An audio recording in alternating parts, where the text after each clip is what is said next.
WandaVision veio com mais um grande episódio. Esse foi focado principalmente na relação de tio e sobrinho entre o Pietro e os seus sobrinhos, além da relação dele com a Wanda, com a sua irmã. E além disso, nós tivemos o Visão tentando sair da redoma. Vamos ver as teorias, easter eggs e tudo mais desse novo episódio?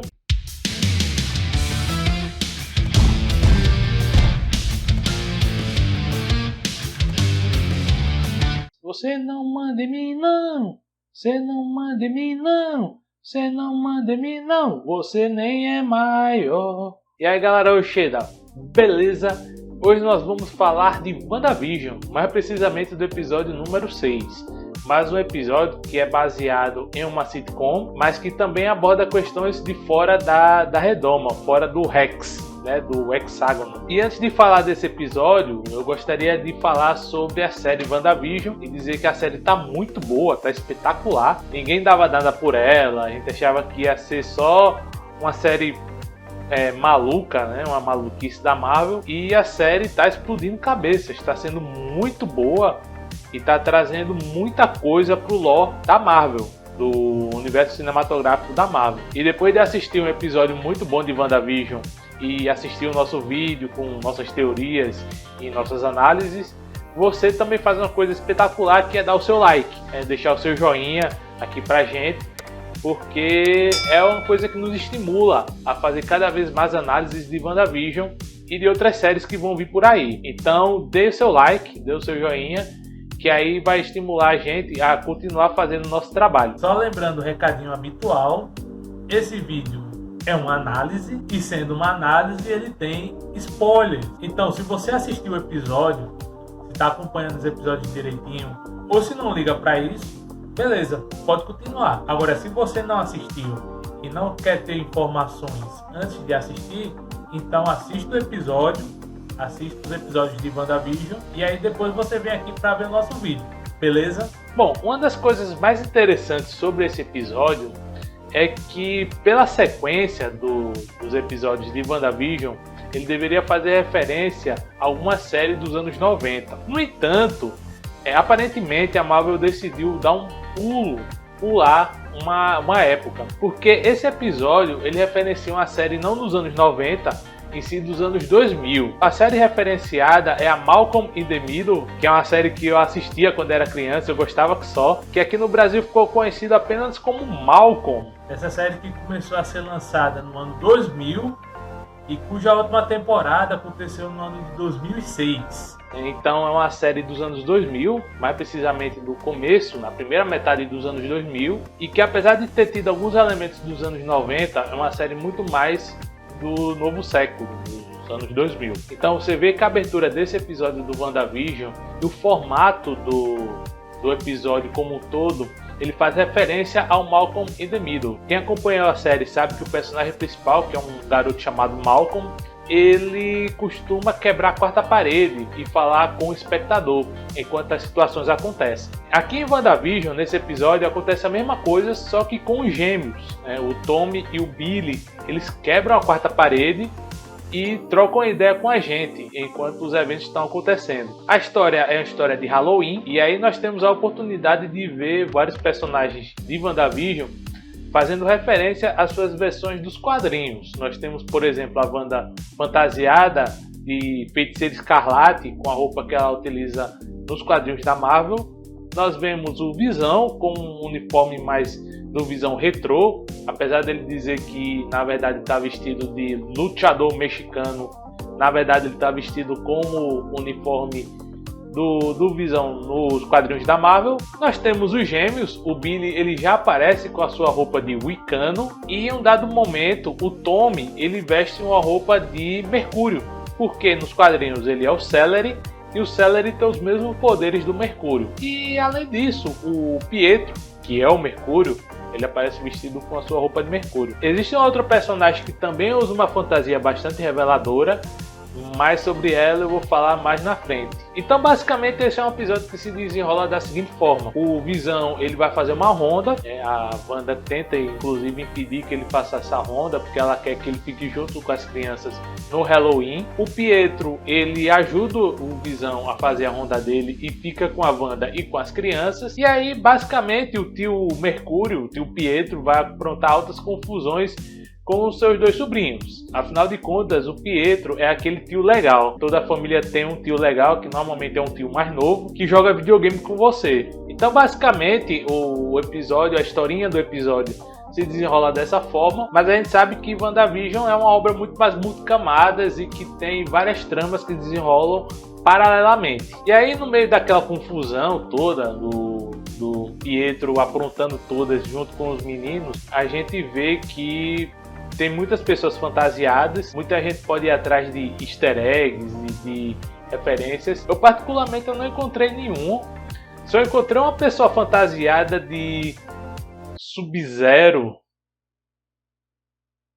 Dentro desse episódio, do andamento desse episódio, nós temos 3 ações acontecendo em paralelo. A primeira ação acontece fora da redoma. O Hayward, com sua habitual intransigência, decide que a Wanda é a inimiga número 1 e que vai atacar. Ele vai preparar a SWORD para atacar a Wanda.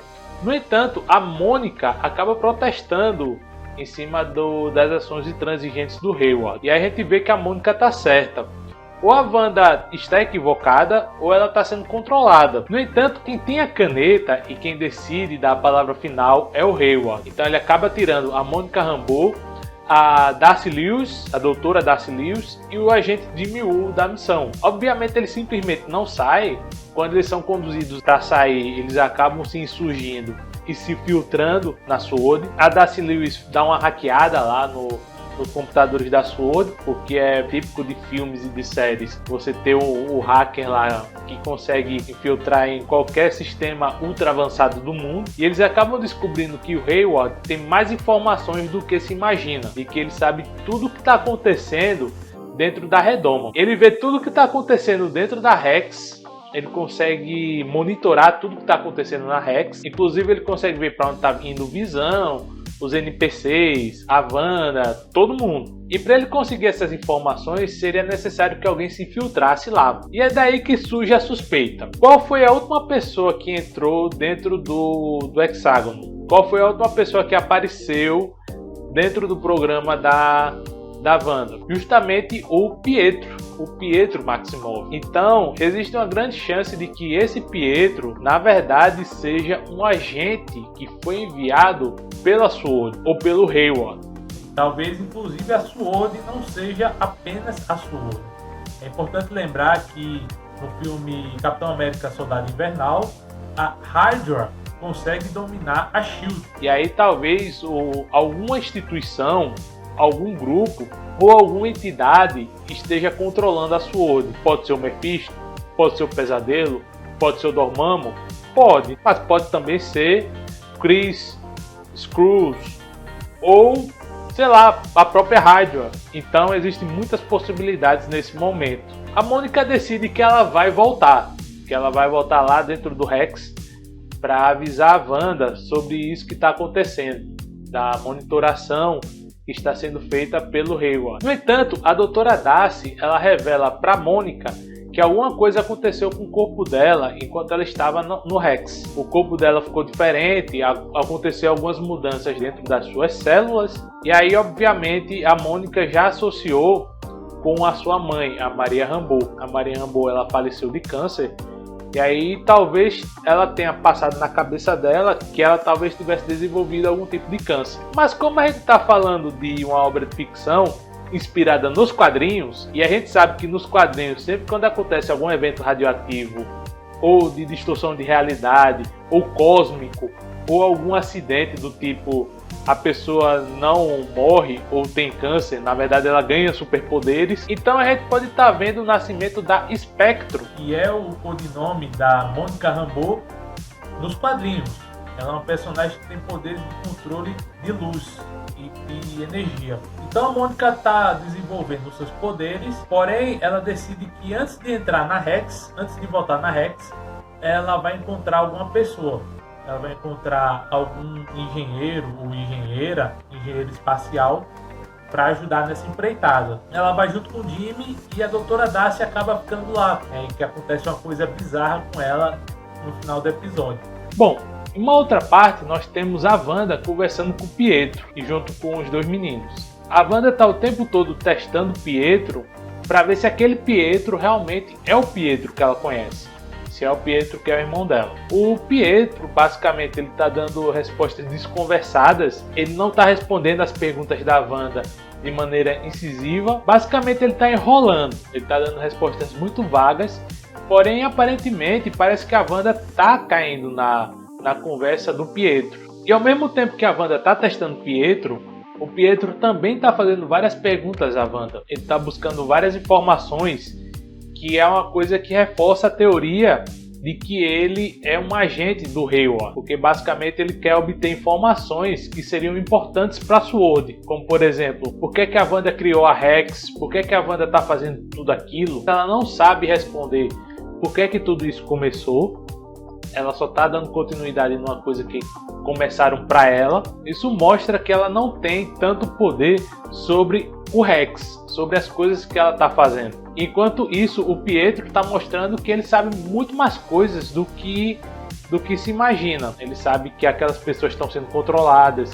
Ele sabe, por exemplo, que o Visão morreu. Ele sabia que o Visão morreu, o que é uma coisa muito curiosa, porque no episódio anterior ele viu o Visão e perguntou: quem é o Picolé? Quem é esse picolézão aí? E aí no segundo episódio, e a gente sabe que em cada episódio, cada série representada em WandaVision representa um dia, Então no dia seguinte que ele conheceu o Visão, ele não apenas sabe quem é o Visão, mas ele sabe que o Visão morreu. O que também é bizarro, porque o Visão morreu depois do Pietro, dentro desse mundo. O próprio Pietro também, dentro da Rex, dá uma explicação muito estranha e muito vaga de como ele foi parar lá. Ele disse que morreu, obviamente a gente viu que ele morreu, né? Ele foi crivado de bala, e que ele estava na escuridão, ouviu a Wanda chamar e veio. Mas aí a pergunta é, será que foi a Wanda realmente que chamou? Ou será que foi outra pessoa? Será que essa história é verdadeira? Porque essa história pode muito bem ser inventada por ele. Em um dado momento, a Wanda fala para os meninos, pro Tommy e pro Billy, que não é para eles atravessarem a Avenida Ellis. E ela diz isso basicamente depois que o Celery, né, que é o Tommy, ele começou a desenvolver os poderes dele. Ou seja, ele se tornou um hiperveloz. Ele é um velocista que nem o Pietro. E ela diz que não é para ir para a Avenida Ellis. Por quê? Porque depois da Avenida Ellis tem o fim da Rex, tem a barreira, tem a parede invisível, que o pessoal que joga videogame manja, né? Que sempre no fim do cenário tem uma parede invisível. Mas no caso aqui é a parede que dá para o mundo exterior. E falando em videogame, vamos falar agora da versão do Visão. O Visão, ele disse que ia fazer uma ronda no dia. A Wanda depois fica sabendo que ele não foi fazer essa ronda. O Herb fala pra ela. E aí o Visão, na verdade, ele foi ver qual é a da Rex. O que é que tá acontecendo ao redor dele que ele não sabe. E aí o Visão, ele descobre que dentro do universo diegético, dentro do que é mostrado em WandaVision, na série WandaVision, todo mundo tá agindo normal. Porém, se ele se afasta mais, as pessoas começam a agir feito um monte de NPC bugado. Sabe os NPC bugados desse jogo tipo...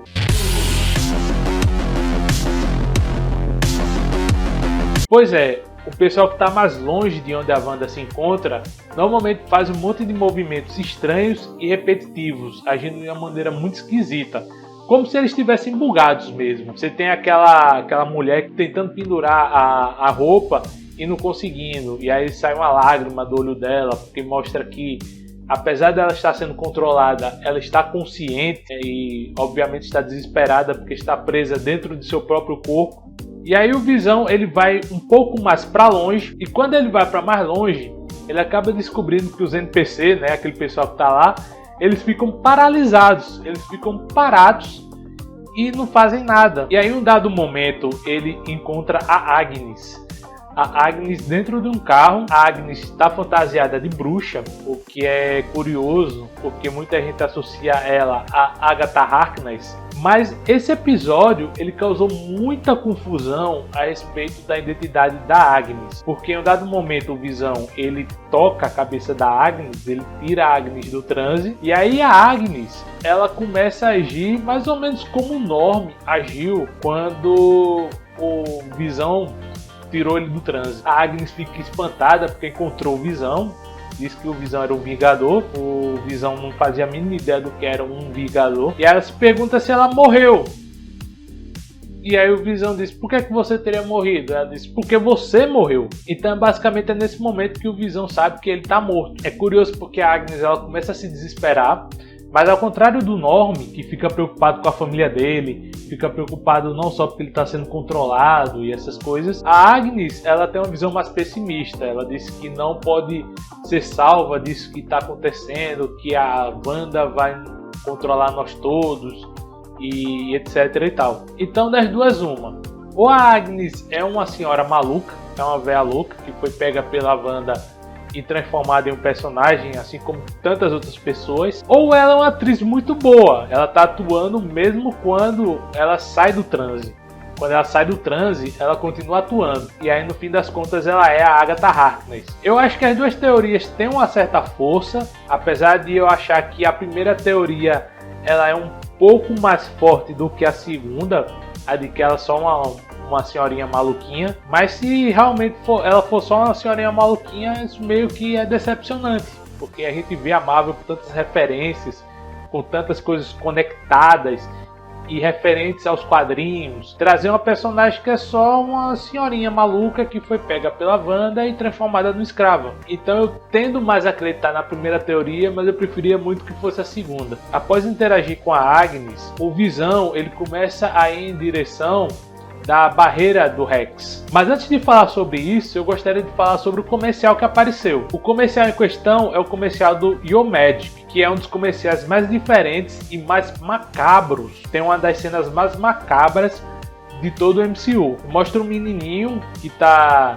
numa ilha deserta, ele está morrendo de fome, e aí aparece um tubarão, bem ao estilo Tony Tiger, né? Que não Tony Tiger, aquele tigre lá dos sucrilhos, e ele entrega o iogurte Yo Magic para o menininho comer e sobreviver. Mas o menininho não consegue abrir o iogurte, passam-se os dias e as noites e ele acaba virando uma caveira, um esqueleto. Esse comercial é diferente de todos os outros porque é um comercial em clay motion. Os outros comerciais sempre traziam ou uma mulher ou um casal, e normalmente a mulher era sempre a mesma. Esse comercial ele não trouxe nem um homem nem a mulher. Só é um comercial feito em animação, em clay motion. E aí muita gente faz interpretações desse comercial. Dizem que é uma relação faustiana, que o menino seria o Fausto do Goethe e o tubarão seria o diabo. E aí basicamente o iogurte seria o pacto que esse menino fez com o demônio, mas que no fim das contas ele acaba se dando mal. Eu tenho uma interpretação diferente dessa, que é a seguinte: o iogurte, o Yo Magic, ele é cor de rosa.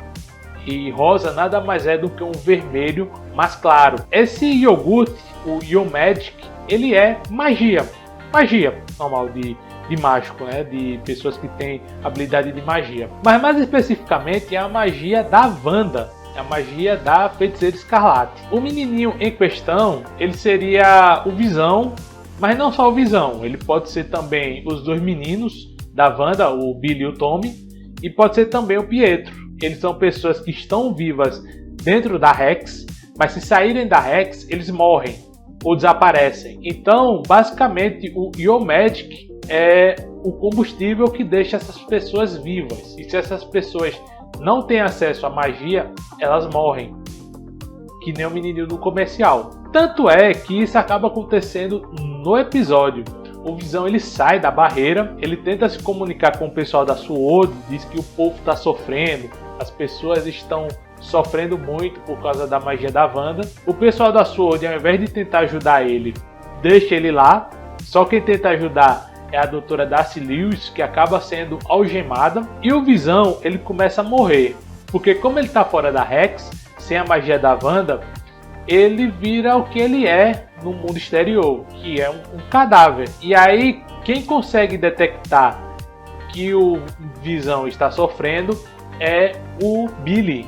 É o filho Billy, que é o Wicano. Ele começa a desenvolver os poderes dele, da mesma forma como seu irmão. E aí ele avisa a Wanda que o Visão está morrendo. E aí nesse momento que tem aquela frase do Pietro, que ele diz: ó, seu marido morto não pode morrer 2 vezes. E aí a Wanda ela dá um ataque no Pietro. Eu não sei se esse ataque foi só porque o Pietro não tem noção, ou se a Wanda ela deve ter sacado alguma coisa que o Pietro talvez não seja o Pietro. Ela deve ter sacado que devido às respostas vagas que o Pietro dá nesse episódio, o Pietro que tá lá não é o Pietro que é o irmão dela. E aí o que é que a Wanda faz? Ela começa a expandir a Rex, que acaba engolindo muita gente da SWORD e acaba engolindo também a coitadinha da doutora Darcy Lewis, que estava algemada a um carro, né? Infelizmente a nossa querida Darcy Lewis acabou sendo absorvida pela Rex. Vamos ver se ela não vai ter o mesmo destino que o agente Franklin. Quem consegue fugir é o Hayward, junto com alguns caras. E aí basicamente a Wanda termina expandindo essa Rex. Ela faz isso para salvar o Visão, consegue. Quer dizer, o Visão acaba caindo desmaiado, né? Não sei se ele tá vivo. Provavelmente está. Que é a magia que alimenta ele, que nem o iogurte lá do Magic. E assim termina o episódio. E bom, essa foi a nossa análise de WandaVision, do episódio número 6. Não respondeu nenhuma das perguntas que eu deixei aqui. E eu ainda trouxe mais uma, que é a seguinte: como Hayward conseguiu o acesso a Rex?